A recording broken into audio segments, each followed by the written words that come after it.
যে মাটি এমন সময় আসছে যে পয়সা দিয়েও মাটি পাওয়া যাচ্ছে না, মাটির এত ক্রাইসিস। তো যেগুলো মাটি আমরা আগে 1000 টাকা টলি নিয়েছি, সেগুলো এখন 2000 টাকা টলি দিলেও সময় পাওয়া যাচ্ছে না। মানে মাটির খুবই ক্রাইসিস, দুটা মাটি, এটা আঠা মাটি আর বেলে মাটিও। সুধী দর্শকবৃন্দ, আমি পঙ্কজ সরকার, পঙ্কজ ক্রিয়েশনে আপনাদের সকলকে স্বাগত। আমরা চলে এসেছি মৃৎশিল্পালয়ে।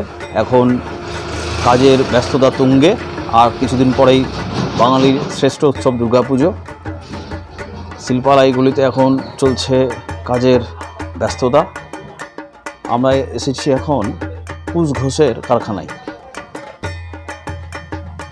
বিশ্বনাথ মোড় সংলগ্ন মহেশপুর ঘোষপাড়ায় হাজির হয়েছি। দেখাচ্ছি বিভিন্ন কাজ চলছে এখন, দেখতেই পাচ্ছেন কাজের ব্যস্ততা। দুদিন আগে টানা বৃষ্টি হয়েছে, এখন শেডের মধ্যে রাখা হয়েছে। এই বৃষ্টি হলেই শিল্পীদের একটা সমস্যায় পড়তে হয়, নিম্নচাপের বৃষ্টি। তার মধ্যে আজকে রোদ উঠেছে, এই রোদ উঠলেই শিল্পীদের খুব আনন্দই হয় একরকম।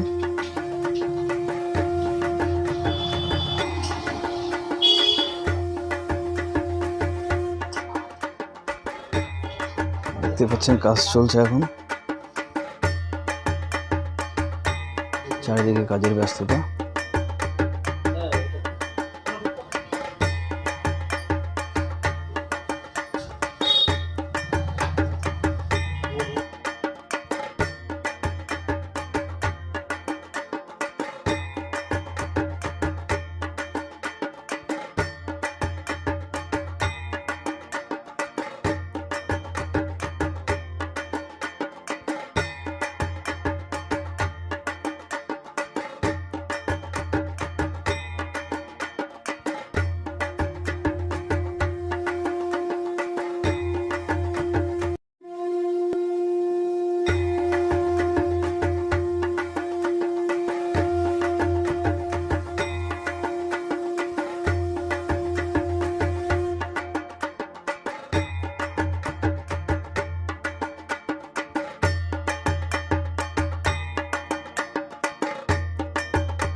আচ্ছা, এই জায়গাটার নাম কি?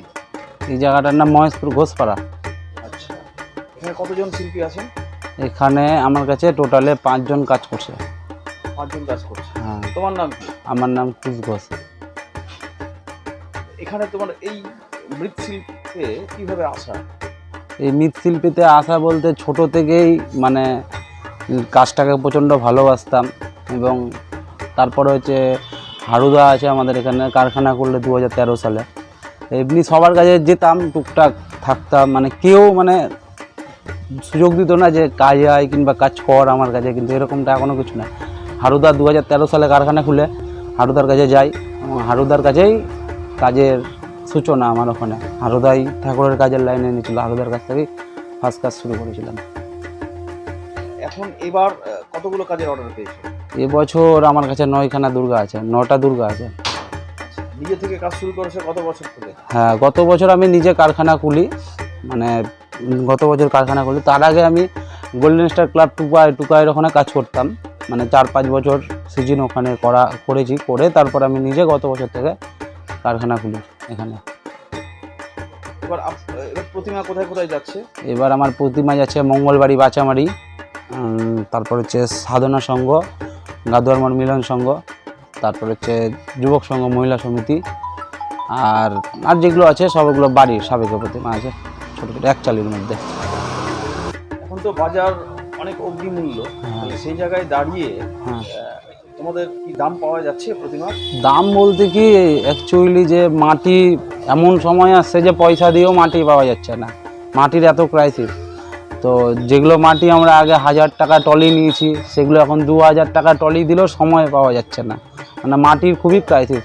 দুটা মাটি, এটা আঠা মাটিও আর বেলে মাটিও, মানে মাটির এত হয়েছে। তারপরে জিনিসপত্র প্রচণ্ড হারে দাম বেড়েছে। যেগুলো বাঁশ আগে 200 টাকা করে নিয়েছি, সেগুলো বাঁশ এখন 400 টাকা করে দাম। তারপরে কাটার দাম বেড়েছে, দড়ির দাম বেড়েছে, সব কিছুরই দাম বেড়েছে। কিন্তু ক্লাবগুলো মানে ক্লাবের বাজেট আর বাড়ছে না, ক্লাবের বাজেট আরও পারলে ওরা কমে, মানে আরও দাম যদি কম হয় তাহলে ওদের কাছে মনে হয় খুবই ভালো, এরকম ব্যাপার।